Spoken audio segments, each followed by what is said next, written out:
El hombre conocido por la historia como el emperador Marco Aurelio Antonino nació el 26 de abril del año 121 después de Cristo en la ciudad de Roma, capital del Imperio Romano. En esta época era conocido como Marco Cecilio Severo, nombre procedente de su línea materna. Su padre, Marco Annio Vero, perteneciente al clan de los Annios, originario de España, participaba activamente en la política de Roma como parte de la clase patricia y había alcanzado el rango de pretor, título que confería funciones administrativas y judiciales, pero que estaba por debajo del rango de cónsul.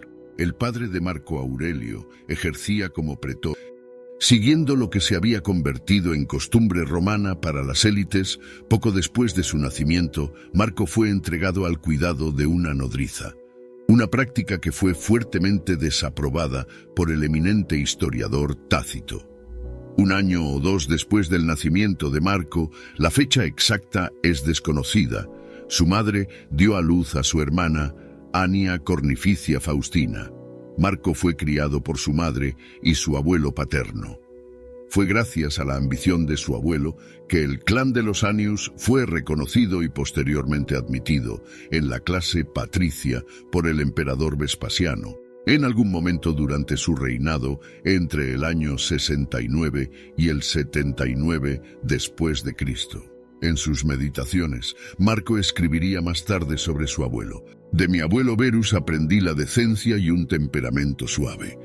Sus primeros años transcurrieron en las casas de sus padres y de su abuelo, en la colina Ciliana, una de las 7 colinas de Roma, un barrio acomodado que miraba al norte de la ciudad y estaba compuesto por lujosos e imponentes edificios, como el Palacio de Letrán y los cuarteles de los equites singulares o guardias imperiales a caballo. Su bisabuelo materno, posiblemente su tatarabuelo Lucio Catilio Severo, también participó en su educación y se cree que fue con él con quien Marco tuvo mayor contacto. Aunque fue cuidado por enfermeras y tuvo fuertes modelos masculinos, su madre siguió desempeñando un papel importante e influyente en su vida. Tal vez de ella, un miembro muy rico de una antigua familia patricia, aprendió la humildad de la forma en que ella, a pesar de su riqueza, optó por vivir con sencillez y sin lujos comunes a las élites de Roma. Él escribiría de ella: «De mi madre aprendí la piedad, la generosidad, el evitar el mal e incluso el pensarlo, también la sencillez de vida, bien lejos de los hábitos de los ricos». Marco fue un niño solemne y tal vez fue esta solemnidad desde tan temprana edad lo que le llevó a su posterior interés por la filosofía y en particular por la rama filosófica que conocemos como estoicismo. Cuando aún era un niño de 6 años y antes de comenzar su educación formal, Marco fue inscrito en la Orden de los Ecuestres por nombramiento del emperador Adriano.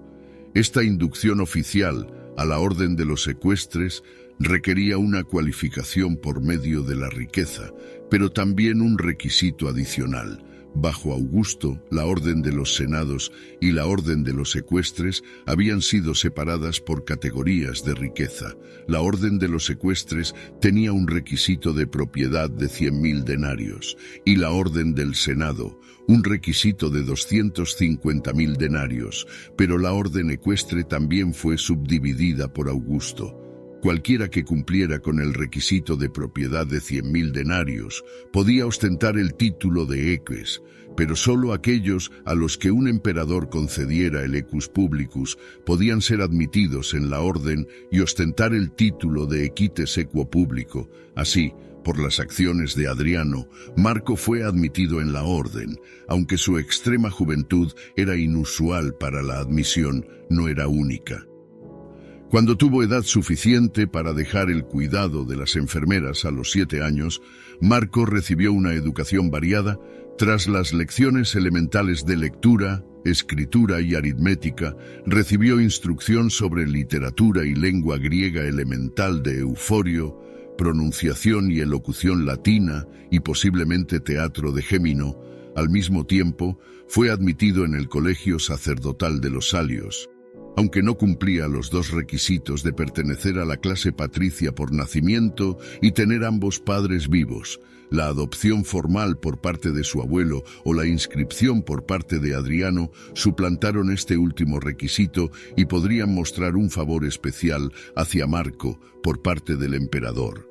Asociado al culto de Marte, Marco participaría en los rituales y ceremonias de los Sali, incluida su participación en el Quinquatrus, o ceremonia de apertura, y en el Armilustrium, o ceremonia de clausura de la campaña, en marzo y octubre respectivamente, así como en las procesiones posteriores que acompañaban a las ceremonias. Marco ascendió en el escalafón sacerdotal, cumpliendo con sus obligaciones, y fue durante este tiempo cuando se dice que se produjo un presagio relativo a su futuro gobierno, ya que al arrojar sus coronas en el banquete del dios, como era costumbre, la corona de Marco cayó sobre la frente del dios Marte, como si él la hubiera colocado allí, mientras que las demás cayeron en lugares aleatorios. La educación secundaria de Marco en el Grammaticus comenzaría a la edad de 11 o 12 años y aprendería música y geometría de Andrón, gramática del griego Alejandro de Cotium y latín de Trocio Mono, Polio y Eutiquio Próculo. El emperador Adriano le apodó Verissimus o truista por su devoción y actitud seria ante sus estudios. Otro tutor, Diogneto, el maestro de pintura, es probable que fuera la primera persona en introducir la filosofía al joven Marco, que volvería a escribir sobre él y sus influencias en sus meditaciones. Tan influenciado estaba Marco por esta forma de pensar, que a los 12 años estaba ansioso por abrazar la vida austera de un filósofo, adoptando un tosco manto griego y durmiendo en el suelo, hasta que su madre intervino y con reticencia se permitió dormir sobre pieles. En esta temprana etapa ya se había intentado adherir a una filosofía austera y cínica. A los 14 años, muy probablemente durante el Festival Liberalia en el 136 después de Cristo, Marco asumió la toga virilis o vestido de la virilidad y se convirtió en un hombre del imperio. Al recibir la toga virilis, vestiría la toga blanca lisa, usada por los hombres, y se desharía del amuleto que llevaba en el cuello desde su infancia, recibido de su padre durante la ceremonia de purificación 9 días después de su nacimiento. Ahora se despojaría del nombre de Catilius Severus y adoptaría su apellido de Annius Verus. Dar este paso hacia la virilidad lo proclamaba como un ciudadano de pleno derecho, listo para desempeñar su papel en la vida pública, a pesar de su educación continua. Poco después de que Marco asumiera la toga virilis, Adriano, que a pesar de ausentarse con frecuencia de Roma, se había interesado activamente por él. Expresó su deseo de que Marco se desposara con Caonia Fabia, la hija de Lucio Caonio Cómodo, que era cónsul en activo en el año 136 después de Cristo. Y probablemente fue él quien nombró a Marco prefecto honorario de Roma durante la llamada Feriae Latinae, o Festival Latino. Este festival se celebraba fuera de Roma en Albano, y como los cónsules tenían que estar presentes en la ciudad para llevar a cabo sus tareas administrativas, el nombramiento de Marco como prefecto para continuar con estas tareas permitiría al cónsul estar ausente durante la duración del festival. A pesar de su edad, Marco se comportó muy bien en presencia de los magistrados y en los banquetes de Adriano. Esta nueva conexión con Caonio le llevaría a conocer a Apolonio de Calcedonia, antiguo tutor de Caonio y destacado filósofo estoico de la época. También por esta época, la hermana de Marco se casó con Humidio Quadrato, mostrando un temprano reflejo de su generosidad, cuando su madre le pidió que permitiera a su hermana tomar parte de la herencia que le había dejado su padre. Marco no solo accedió, sino que declaró que le parecía bien que ella lo tomara todo y además recibiera la parte íntegra de la herencia de su madre, para que Ania no fuera más pobre que su marido. Marco, que obviamente no era proclive a la avaricia por influencia de su madre, dijo que se conformaba con la fortuna de su abuelo aún vivo. En los últimos meses del año 136 después de Cristo, el destino del imperio se puso en entredicho cuando Adriano sufrió una hemorragia y estuvo a punto de morir, lo que puso en primer plano la cuestión de la sucesión. Sin hijos, Adriano se enfrentó al problema de elegir un heredero que le sucediera. Hizo su elección y adoptó oficialmente a Caonio, rebautizándolo como Aelio César. A muchos les pareció una elección extraña dada la historia de Adriano con su amante, una mujer llamada Antinoo, que ya había fallecido. Puede que se basara más en sus sentimientos personales hacia el hombre que en sus méritos. Sin embargo, años antes, en el 118 después de Cristo, Ovidio Negrino fue ejecutado por orden de Adriano por su aparente implicación en una conspiración para asesinar al nuevo emperador.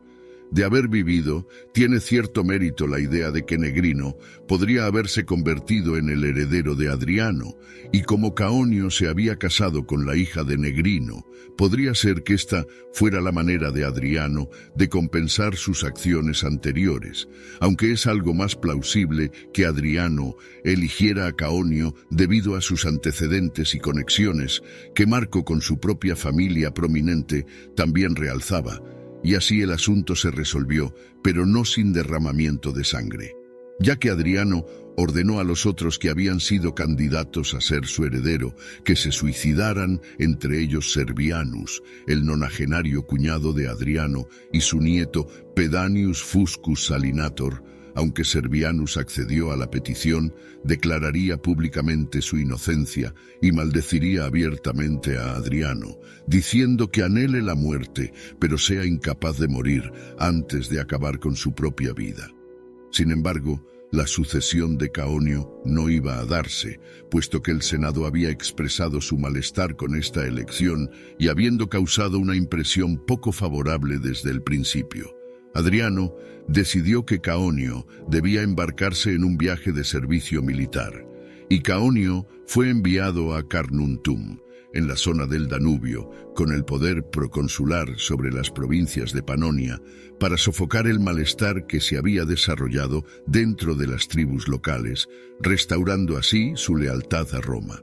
Fue un viaje corto y Caonio regresó a Roma en el invierno del 137 después de Cristo y tenía que pronunciar un discurso ante el Senado el primer día del 138 después de Cristo, pero poco después de regresar a casa cayó enfermo y murió más tarde ese mismo día, el 1 de enero del 138 después de Cristo, probablemente de tuberculosis. Una vez más surgió el problema de la sucesión. Pero para entonces, la maldición de Serviano aparentemente había llegado a buen puerto. Adriano se encontraba mal de salud, sufría de hidropesía y ahora una vez más se veía obligado a lidiar con la cuestión que originalmente se había resuelto 2 años antes. Después de sufrir unas semanas inquietantes, convocó una reunión del Concilium el 24 de enero, que era su 62º cumpleaños, para zanjar el tema sucesorio. Adriano nombró heredero a Aurelio Antonino como condición para su adopción. Antonino tendría que adoptar al hijo de Caonio, Lucio, y a su sobrino por matrimonio Marco, pero al igual que con la adopción de Caonio, la adopción de Antonino causó mal rollo. Antonino carecía de experiencia y antigüedad entre sus contemporáneos y se dice que su adopción causó dolor a muchos, incluyendo al bisabuelo de Marco, Lucio Gatilio Severo, que había servido como cónsul junto a Antonino en el año 120 después de Cristo, pero era superior a él en su segundo mandato. Se descubrió que Severo tenía sus propios planes para asegurar su lugar en la sucesión. Fue posteriormente destituido de su cargo para ser reemplazado por un noble de poca importancia. La adopción formal de Antonino tuvo lugar el 25 de febrero, junto con las adopciones de Marco y Lucio. Los niños fueron conocidos como Marco alias Aurelio Vero y Lucio alias Aurelio Comodo. Antonino, a petición de Adriano, prometió a su hija Faustina con Lucio, sellando aún más los lazos familiares. Tal vez debido a su naturaleza modesta, su falta de codicia y sus influencias filosóficas iniciales, Cuando Marco descubrió que había sido adoptado por la familia imperial, se dice que se horrorizó y solo con gran reticencia se trasladó de su casa de la infancia en el Silión a una casa privada propiedad de Adriano. Y así fue como se hicieron los preparativos en primavera para que Marco entrara formalmente en la vida pública, cuando fue designado para ocupar el cargo de cuestor para el año siguiente, 139 después de Cristo, junto a Antonino, que sería cónsul por segunda vez como heredero. Ocupar el cargo no habría sido inusual.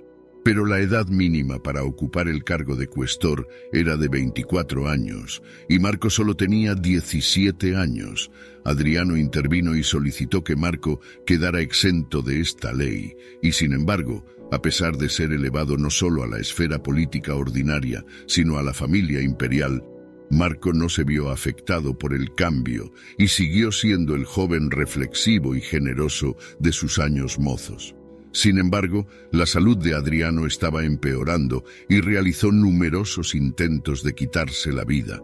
A medida que su estado se deterioraba, se volvía violento, retirándose finalmente a Baiae, en la costa de Campania. Antonino fue dejado para gobernar Roma, pero poco después viajó a Baiae a petición de Adriano cuando estaba a punto de morir. Antonino estaba a su lado cuando murió el 10 de julio de 138 después de Cristo. Inmediatamente después de la muerte de Adriano, fue deber de Antonino hacer los arreglos funerarios privados. De vuelta en Roma, se dejó a Marco hacer las proclamaciones públicas anunciando la muerte del emperador y posiblemente organizar el funeral público, así como organizar juegos de gladiadores por su propia voluntad en honor de Adriano, su tía Faustina. Siguiendo instrucciones del nuevo emperador Antonino, propuso a Marco que pusiera fin a sus esponsales con Caonia Fabia y en su lugar consintiera en casarse con la hija mucho más joven de Antonino y Faustina, Faustina la joven, lo que requeriría la disolución de sus esponsales con Lucio. Marco consintió, pero no se casarían hasta el año 135 después de Cristo, debido a la edad de Faustina. Más tarde, en el año 138 después de Cristo, Antonino se involucraría en una lucha contra el Senado para deificar a Adriano, aunque gran parte de la clase dirigente estaba en contra. Antonino tuvo éxito en forzar la moción, asegurando así su propia posición al mismo tiempo. Tras el funeral oficial, se ganó al Senado con sus acciones en la conmutación de muchos de los actos finales de Adriano, por lo que se dice que recibió el nombre de Pío. Antonino fue cónsul en el año 139 después de Cristo, junto con Cayo Brucio Praeseno, e introdujo algunos cambios en la clase dirigente, pero en general el imperio se mantuvo estable y en paz. Marco asumió su cargo de cuestor como estaba previsto, sirviendo principalmente como secretario y leyendo las cartas del emperador en el Senado, cuando Antonino no estaba presente. Antonino confirió muchos honores al joven Marco, comenzando cuando fue designado cónsul para el año 140 después de Cristo. Aunque todavía muy por debajo de la edad habitual requerida para el cargo, Antonino iba a servir como su colega. Además de esto, recibió el nombramiento de Serviri en el desfile anual de caballeros y por derecho de su nueva posición fue jefe de la orden ecuestre, el Princeps Juventutis. En reconocimiento de su posición dentro de la línea de sucesión, su nombre fue cambiado hasta el momento de su accesión a Marco Aurelio Virus César. Por orden del Senado, Marco también fue introducido en los colegios sacerdotales. A pesar de que el poder del César aún no era suyo, seguía siendo un joven sensato y más tarde escribiría: «Procura no convertirte en un César. No te dejes sumergir en el tinte púrpura, pues eso puede suceder». Aunque estaba dispuesto a aceptar la responsabilidad de su futuro cargo, no pretendía permitir que esta nueva posición y poder lo cambiaran. Una forma de pensar que solo se vio reforzada cuando, en consonancia con su posición, se trasladó a la casa de Tiberio, el palacio imperial en el Palatino a petición de Antonino. Siguieron más honores y cargos, pero a pesar de su vida pública, Marco continuó con su educación. Marco tuvo muchos tutores a lo largo de los años, y es probable que su formación oratoria comenzara una vez que asumió la toga virilis. En griego fue tutelado por Annius Macer, Caninius Sela, y más tarde por Herodes Atticus. En oratoria latina fue tutelado por Cornelius Fronto, aunque es poco probable que Herodes y Fronto fueran sus tutores antes de su adopción por Antonino. También fue tutelado en derecho por Lucius Volusius Maicianus. La filosofía no se omitió en su educación, y su anterior tutor, el estoico Apolonio, regresó a Roma a petición de Antonino para tutelar de nuevo a Marco, aunque cuando fue llamado a palacio, replicó que el maestro no debía acercarse al alumno, sino el alumno al maestro, y así Marco recibiría instrucción en casa de Apolonio en Roma. Aunque no está claro en qué medida estaba relacionada con la filosofía, en lugar de con la oratoria. En una serie de cartas entre Marco y uno de sus tutores más destacados, Fronto, un conocido abogado. Da la impresión de ser un joven deseoso de aprender y agradecido a su tutor por su instrucción y en ocasiones por sus críticas, que Marco aceptaba de buen grado y del que estaba decidido a aprender. En una carta expresa su ansiedad por escribir su discurso de agradecimiento al Senado, pero también expresa con frecuencia su afecto por su tutor y se siente culpable de que Fronto le haya causado dolor debido a su viaje a Centumcelli, desde Roma, donde Marco permaneció un tiempo. Incluso estaba dispuesto a renunciar a parte de sus estudios para no causar más dolor a Fronto. Marco era un muchacho estudioso, pero tampoco le asustaba el trabajo duro. En otra carta a Fronto, describe un día que pasó recogiendo uvas y trabajando junto a los hombres de los viñedos en una de las fincas de Antonino. Pero incluso el serio Marco se permitía alguna que otra travesura. En otra carta, relata que cabalgando por un estrecho camino, se encontró con un rebaño de ovejas que le bloqueaba el paso. Un pastor le comentó que tuviera cuidado con los jinetes, ya que eran los que más robaban. Marco espoleó a su montura y cabalgó hacia las ovejas que se dispersaron en todas direcciones. El pastor lanzó su cayado, que no alcanzó a Marco, pero sí a otro de los suyos. En el año 140 después de Cristo, asumió el cargo de cónsul y sus responsabilidades aumentaron. El consulado era una posición de alto rango entre las filas del Senado y Marco, a través de sus funciones, asumiría un papel de liderazgo en ayudar a gobernar Roma. Fue aquí donde su educación en el arte de gobernar comenzaría, con Antonino convirtiéndose en una gran y positiva influencia en su vida, visto más tarde en sus extensos escritos sobre su padre adoptivo. Es probable que, en su papel de cónsul, estuviera presente en las discusiones sobre los problemas en Britania y Dacia, y aunque no tenía inclinaciones militares, esta experiencia le habría servido para educarse de algún modo en cuestiones bélicas. Durante las postrimerías del año murió la emperatriz Faustina, y es probable que Marco participara en los preparativos de su funeral de estado y deificación. La temprana exposición de Marco a la diplomacia política y a los estudios de filosofía puede que le sirvieran cuando se encontró con que Herodes y Fronto iban a enfrentarse en un caso que estaban defendiendo. En correspondencia con ambos hombres, expuso sus argumentos de que uno no debía atacar el carácter del otro, ni siquiera cuando se defendían. Fronto estuvo de acuerdo en cierto modo, pero insistió en su punto de vista de que el atroz crimen debía ser tratado. Ambos hombres, independientemente de sus sentimientos hacia el otro, asumirían el cargo de cónsul en el año 143. Aunque Fronto, como novus homo u hombre nuevo, solo ejercería como cónsul suplente durante los meses de julio y agosto, tiempo durante el cual Marco se encontraba de nuevo lejos de Roma, en Nápoles.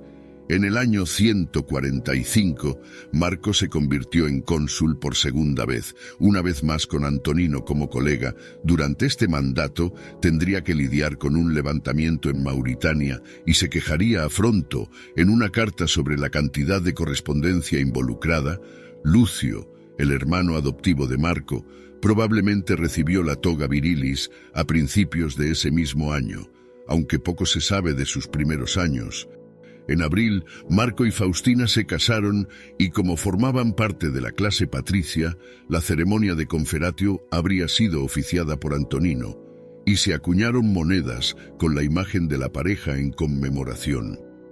Aunque por lo general siempre estaba dispuesto a estudiar, hacia el año 146, Marco empezó a cansarse de ciertos temas y expresaba su insatisfacción con algunos de los últimos ejercicios establecidos por Fronto, por lo que, hacia principios del año 147, a los 25 años de edad, la educación formal de Marco llegaría a su fin y su interés por la filosofía se desarrollaría aún más, influido en primer lugar por Apolonio, pero también por Quinto Junio Rústico, descendiente de un mártir de la tiranía de Domiciano, pero fue la interacción y amistad de Marco con Claudio Severo y Claudio Máximo, entre otros, lo que, junto con las enseñanzas filosóficas, dio forma a su propio desarrollo personal.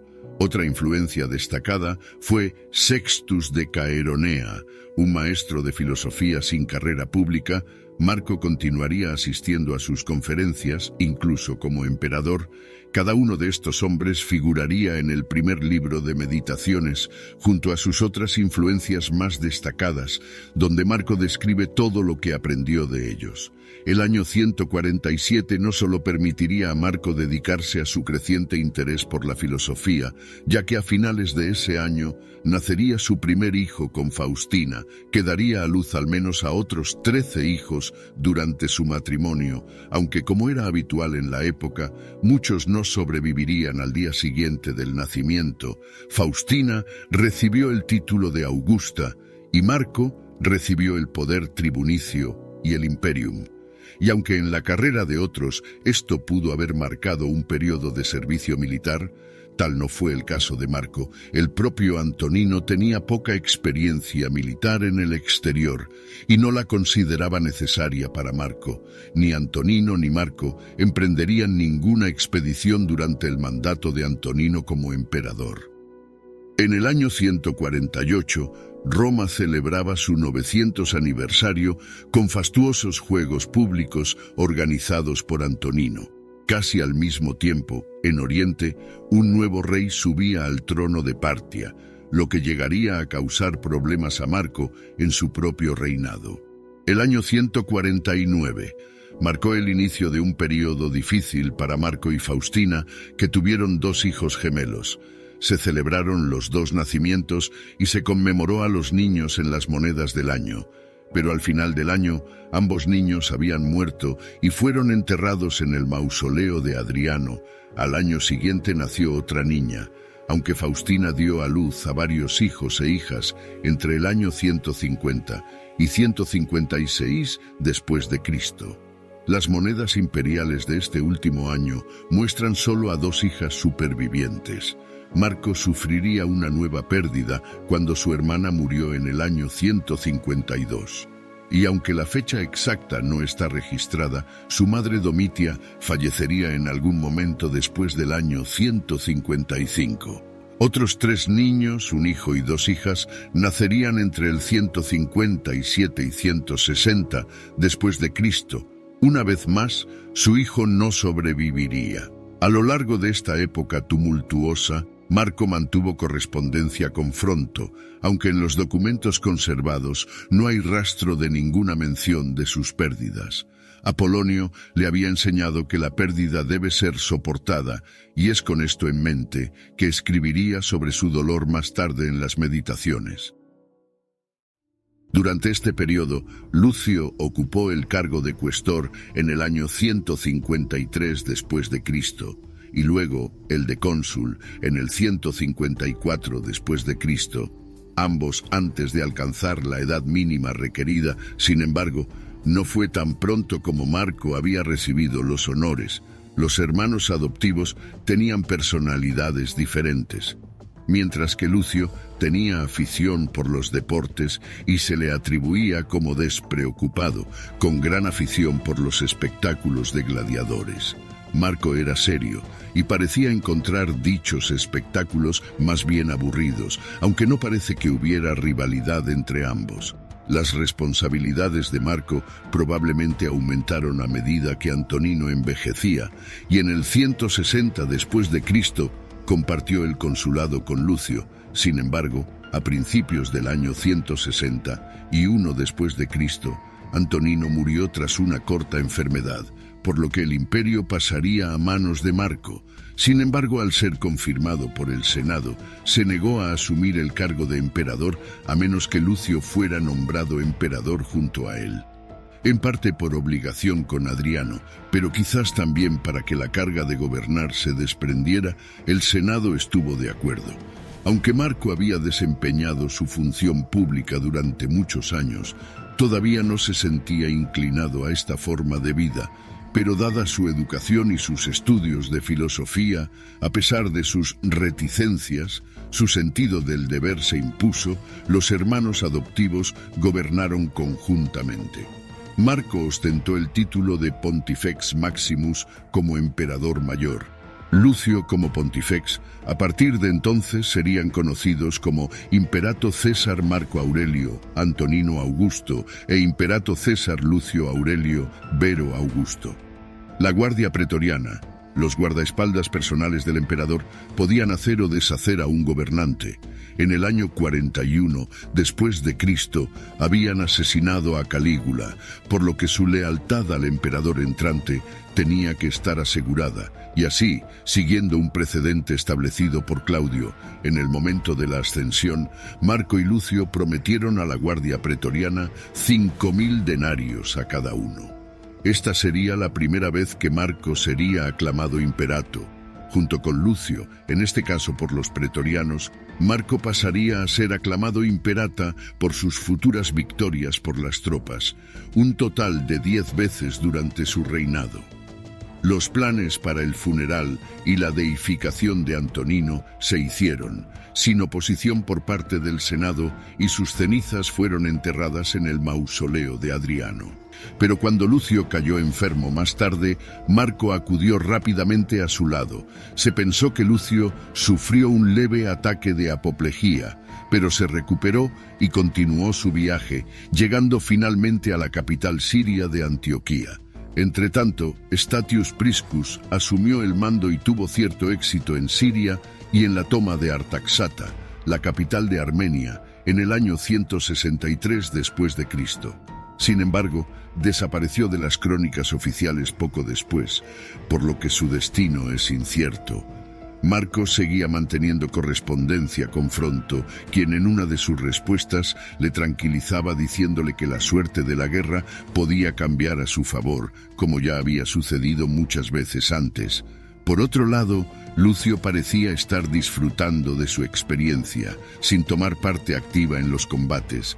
Pasaba gran parte de su tiempo en balnearios, a las afueras de Antioquía, involucrado en actividades frívolas. Lejos de tener el efecto reformador que se esperaba, parecía estar aprovechando al máximo su tiempo lejos de Roma, llegando incluso a tomar una amante. Sin embargo, tomaría un papel destacado en el entrenamiento de las tropas en Antioquía, que se habían vuelto perezosas ante los años de paz, y tomando en serio su papel, finalmente se integró en la vida del campamento, tal vez persuadido por las historias que circulaban sobre la amante de Lucio. Marco tomó la decisión de adelantar la boda de su hija Lucila con Lucio en el año 164 después de Cristo. Aunque todavía solo tenía 14 años, para los estándares romanos, Lucila estaba en edad de casarse, por lo que fue escoltada por Marco hasta Brundisium. Embarcó en un navío acompañada por Marco Bertulino Cívica Bárbaro, tío paterno de Lucio, y partió hacia Éfeso. Libo había muerto en los meses transcurridos, y es probable que la presencia de Bárbaro tuviera como objetivo mantener a raya el comportamiento de Lucio, que se reuniría con Lucila en Éfeso, donde se celebró la boda. Fue durante este tiempo cuando la capital de Armenia, con el país de nuevo bajo control romano, fue recitada y construida más cerca de las fronteras del territorio romano, por lo que Amás, miembro del Senado y príncipe arsácida, fue coronado rey de Armenia por Lucio, cimentando así un gobernante prorromano en su lugar y restableciendo el estado cliente. A pesar de las reticencias por su parte, Marco fue finalmente persuadido por Lucio para compartir el título de Armeniarco de la Victoria, dada su naturaleza filosófica, al no haber tenido un papel militar activo en la campaña de Armenia. Es de suponer que Marco sintió que el título no se lo había ganado él, sino aquellos que habían jugado su papel en la victoria. Pero Marco no se quedó de brazos cruzados en Roma, mientras otros estaban fuera luchando, y ahora su anterior educación en derecho le serviría de mucho.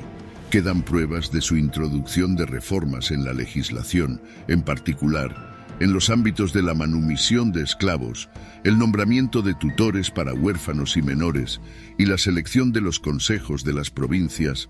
Desempeñó un papel decisivo en el establecimiento del uso de registros públicos llevados por los prefectos del Tesoro de Saturno, en los que se inscribían los nombres de los niños nacidos libres en Roma y en las provincias. Estos registros servirían como prueba de la condición de nacido libre de una persona. En caso de que alguna vez se cuestionara, elevó a 230 el número total de días de juicio en los que se oían y juzgaban los casos, y mostró un gran respeto por el Senado, designándolo para juzgar en las investigaciones, incluso cuando él mismo tenía jurisdicción, y trató de juzgar cada caso con justicia. Concedió más honores y privilegios al Senado, mostrando deferencia donde muchos de sus predecesores los habían ignorado, confiando más en su fuerza militar para mantener su gobierno. Este no fue el primer caso de aparente persecución de los cristianos durante el reinado de Marco. Su amigo Rústico, como prefecto en el año 165 después de Cristo, se vio involucrado en un caso en el que Justino fue juzgado tras ser acusado por los cínicos crestenses. Justino y otros 5 admitieron voluntariamente ser cristianos y posteriormente fueron azotados y decapitados, y así fue como Justino se convirtió en mártir. La paz con las tribus de la frontera norte no se mantenía. Los Victuali y Marcomani, cuyo rey había representado a los enviados tribales en las anteriores conversaciones de paz, seguían causando problemas entre las demás tribus y se habían apoderado de las minas de oro de Dacia, no mucho después de las anteriores conversaciones de paz. Sabiendo que la situación requería atención, Marco y un reticente Lucio partieron finalmente hacia el norte en la primavera del 168 después de Cristo, deteniéndose inicialmente en Aquilea, donde permanecerían algún tiempo. Marco ordenó que se construyeran más fuertes a lo largo de las fronteras, pero Lucio estaba más preocupado por la buena caza de la zona, así que cuando llegó la noticia de una tregua provisional con las tribus, Lucio, menos entusiasmado con continuar hacia el Danubio, insistió en su idea de regresar a Roma. Marco se negó y cruzaron los Alpes para una breve visita, alojándose en Carnuntum antes de regresar a Aquilea.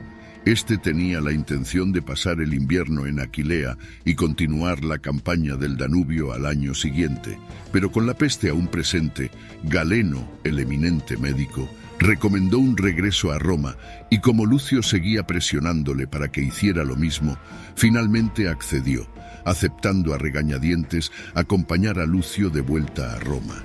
Pero Lucio no volvería a ver Roma, enfermó, posiblemente de otro ataque en Altenam, y tardó 3 días en morir en enero del 169 después de Cristo.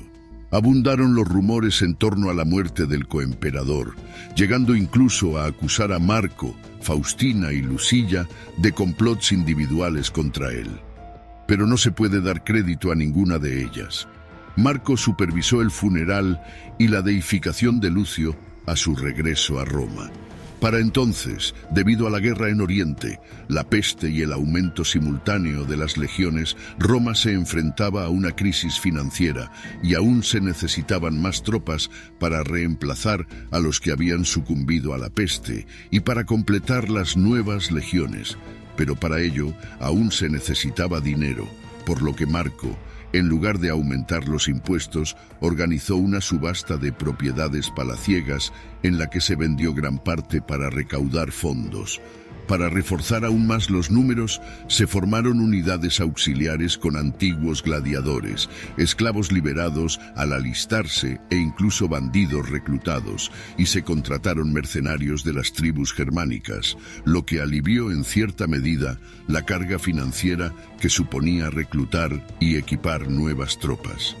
Pero todo esto seguía siendo insuficiente, por lo que se tomó la decisión de devaluar la moneda, práctica habitual cuando se atravesaban dificultades financieras. La partida de Marco hacia el Danubio se retrasó aún más hasta el año 169 después de Cristo, ya que primero tuvo que ocuparse de su hija, la viuda de Lucio, para encontrarle una pareja adecuada y poco ambiciosa. Y después se ocuparía de la muerte de otro hijo. Tras una operación para tratar un tumor, por lo que partiría más tarde ese mismo año, gran parte de los detalles de la campaña del Danubio no se registraron o no sobrevivieron, pero el asalto inicial no parece haber ido bien para los romanos. Después del fracaso del asalto, cuya fecha exacta se desconoce, los Marcomanni tuvieron éxito en empujar hacia Italia, llegando hasta Aquilea, asaltando los asentamientos en el camino, con nuevas invasiones de otras tribus en Macedonia, Tracia y Acaya. El nuevo marido de Lucilla, Claudio Pompeyo, fue designado para hacer frente a estas invasiones y se llevó al futuro emperador Pertinax, de corta vida, para que le ayudara. Poco a poco, las tribus germánicas fueron expulsadas de Italia y de las provincias septentrionales invadidas, hasta que finalmente al final de la campaña del año 170 y un después de Cristo, los Marcomanni sufrieron grandes pérdidas al ser atrapados por el ejército en el cruce de un río en el Danubio, cargados de botines. Al mismo tiempo, la Baética en la península ibérica fue invadida por rebeldes moros. Marco envió a Aufidius Victorinus para hacer frente a esta incursión, asumiendo la gobernación de la Baética y Taraconsus simultáneamente. Privado del estado senatorial de la Baética por esta acción, Marco asignó al Senado Cerdeña en su lugar, donde después de un mandato como questo en Roma, serviría el futuro emperador Septimio Severo. Marco mantuvo conversaciones con muchas de las tribus, incluidos los Quadi, para aislar a aquellos que, como los Marcomanni, suponían una mayor amenaza para la paz y la estabilidad de las fronteras, llegando incluso a establecer algunas alianzas. Dio permiso para que algunos se establecieran en la campiña italiana, que más tarde serían expulsados tras una revuelta en Rávena, y así, en el año 172 después de Cristo, Marco estaba finalmente en condiciones de reanudar la campaña y cruzaron el Danubio, marchando hacia territorio Marcomanni. Hubo victorias y derrotas en ambos bandos, pero es durante esta parte de la campaña que se dice que los milagros de Marco tuvieron lugar. El primero sostuvo que Marco convocó un rayo del cielo que golpeó al enemigo. El segundo es el del milagro de la lluvia. Comprometido con los Quadi, que se habían retractado de los términos de paz al albergar a Marcomanni que huían, rodearon a los romanos por todos lados en un clima abrasador, incapaces de retroceder. Los romanos continuaron luchando a pesar del agotamiento provocado por el calor. De repente, las nubes se cernieron sobre ellos y la lluvia cayó a cántaros, permitiéndoles saciar su sed y seguir luchando.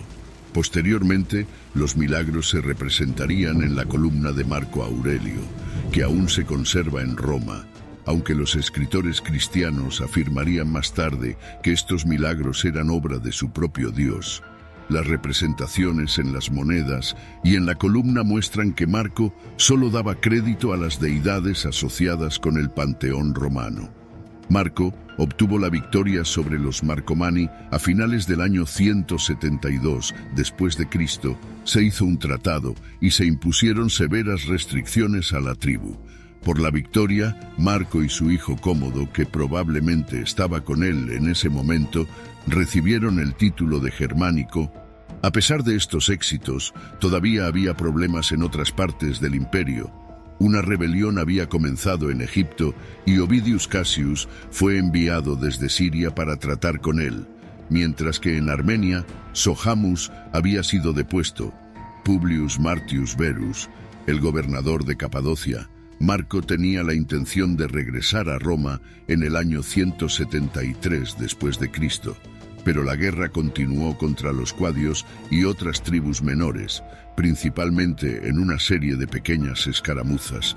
El tratado anterior con los cuadi se había hecho con su gobernante prorromano, que fue expulsado en favor de Ariogasus, que era hostil a los romanos. Marco se negó a reconocerlo, negándose a renovar el tratado difunto, y puso una recompensa por él, vivo o muerto. Sin embargo, al igual que Tiridates, tras su captura, Ariogaso fue exiliado a Alejandría. La guerra progresó ahora contra los jarsigios sármatas cuando intentaron pedir la paz en el año 174 después de Cristo.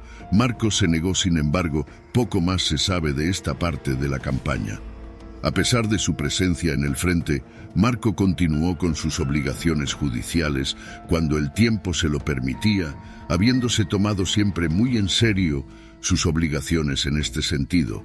Sin embargo, parece que en este momento pudo haber estado sufriendo una úlcera, siendo descrito por Dio como sufriendo de una afección en el pecho y el estómago. Para aliviar esto, se le prescribió un teriac o antídoto por Galeno, que se cree que contenía opio. Hay alguna sugerencia de que pudo haberse convertido en adicto, ya que de los escritos de Galeno se describen períodos en los que Marco dejaba de tomar el antídoto, ya que le causaba somnolencia. Sin embargo, no se sugiere que se convirtiera en un adicto indefenso como algunos otros conocidos por la historia. A lo largo de este tiempo, Marco nombraría a muchos hombres menos cualificados en términos de riqueza y experiencia a funciones dentro del Senado y el mando militar, debido a la escasez de hombres tan prominentes de la muerte durante la peste y las campañas posteriores.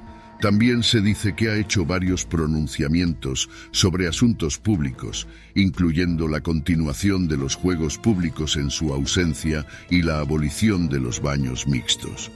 Fue en los últimos 10 años de su vida cuando Marco Aurelio comenzó a trabajar en lo que quizás sea su legado más famoso y duradero, sus Meditaciones, una serie de 12 libros de sus propios escritos sobre la filosofía del estoicismo, que es la rama de la filosofía que enfatiza la emoción positiva y reduce la dependencia de la emoción negativa, desarrollando así el carácter en el proceso. Las Meditaciones son una colección de pensamientos y reflexiones sobre su tiempo. Tanto en campaña como en la administración de sus cargos, fueron escritas en griego y estaban destinadas a su propio uso y a su propio autodesarrollo. A lo largo de sus escritos, Marco se fijaba metas aparentemente inalcanzables para los estándares actuales y analizaba la trivialidad, insensibilidad y fugacidad de la vida cotidiana y de otras personas. Algunos han sugerido que las imágenes y los temas de sus meditaciones podrían deberse a la medicación que tomaba para el tratamiento de una úlcera, aunque no hay pruebas de ello. De hecho, sus meditaciones han sido consideradas por algunos como una de las obras más grandes jamás escritas.